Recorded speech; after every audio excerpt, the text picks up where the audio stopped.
রাজ্যের বিরোধী দলনেতা শুভেন্দু অধিকারীর বিরুদ্ধে নালিশ তৃণমূলের। কেন নালিশ? না তার এক মন্তব্যের প্রেক্ষিতে। কোন মন্তব্য আপনাদের একবার শোনাবো, যেখানে তিনি বলছেন হুমকি দিচ্ছেন বলা ভালো, বিএলওদের জেলে ঢোকানোর হুমকি। শুনুন। বিহারে 52 জন বিএলও এখনো জামিন পায়নি। আপনাদের কিন্তু জেলে কাটাতে হবে, আর জেলে যাওয়ার জন্য তথ্য ডকুমেন্ট আমরা জোগাড় করে দেব।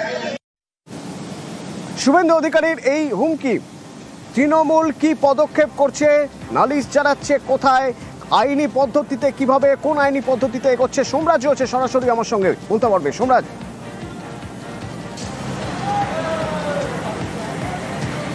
দেখো, তৃণমূল কংগ্রেসের তরফে যে অভিযোগ করা হয়েছে বিরোধী দলনেতা শুভেন্দু অধিকারীর বিরুদ্ধে, সেই অভিযোগে তৃণমূল কংগ্রেস বলছে 3 রকম কি পদক্ষেপ নেওয়া যায় শুভেন্দু অধিকারীর বিরুদ্ধে বুথ লেভেল অফিসারদের ক্ষেত্রে এই বক্তব্য নিয়ে।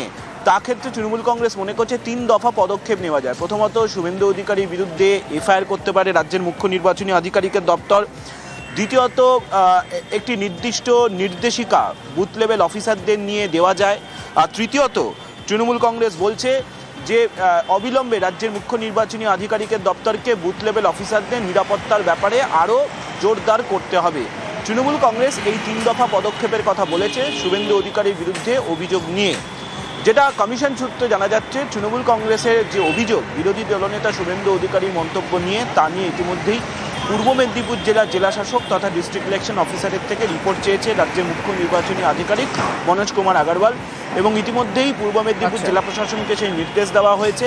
বলা হয়েছে ভিডিও রেকর্ডিং, অর্থাৎ তিনি যে বক্তব্য রেখেছিলেন সেই বক্তব্য সমেত যাতে রিপোর্ট দ্রুত পাঠানো হয়, কোনো সময় নষ্ট না করে।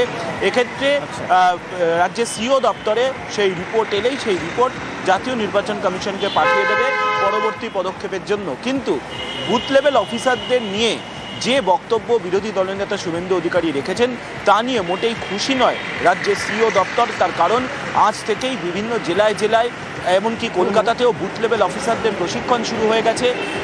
3 তারিখ পর্যন্ত আজ থেকে বিএলওদের ট্রেনিং শুরু। তো সেই ট্রেনিং এর খবরের আগে একবার জানিয়ে রাখতে চাইবো যে শুভেন্দু অধিকারীর এই হুমকি, এই মন্তব্য নিয়ে বিজেপি বিধায়ক অগ্নিমিত্রা পল কি বলছেন?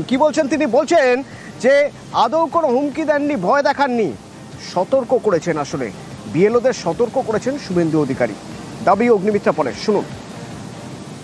ভয় দেখানো তো কোনো বিষয় নয়। দেখুন, বিএলওদের আমরা বহু জায়গায় কমপ্লেনও করেছি এবং বহু জায়গায় আমরা দেখতে পাচ্ছি যে এমন মানুষদেরকে বিএলও করেছে যারা সেই অর্থে সরকারি আধিকারিক নয়। এবং বিহারে যে ঘটনা ঘটেছে, 80 জনের জেল হয়েছে যারা সংবিধান মেনে, রুলস মেনে কাজ করেনি। শুভেন্দু অধিকারী আমাদের সম্মানীয় এলওপি শুধু সতর্ক করে দিচ্ছেন বিএলওদের। সতর্ক করে দেওয়া আর ভয় দেখানো দুটোর মধ্যে তফাৎ আছে। আমার মনে হয় ভয় দেখানোর বিষয়ে তৃণমূল পিএইচডি করেছে, ডিফারেন্সটা কি সেটা তৃণমূল ভালোই বুঝতে পারছে। অরূপ চক্রবর্তী রয়েছে আমার সঙ্গে ফোনে, তৃণমূল নেতা। বিএলওদের ট্রেনিং শুরু হচ্ছে, ঠিক এরকম একটা জায়গায় কোথাও কি বুথ লেভেল অফিসারদের উপর চাপ তৈরি করার চেষ্টা করছে বিজেপি বলে আপনি মনে করছেন?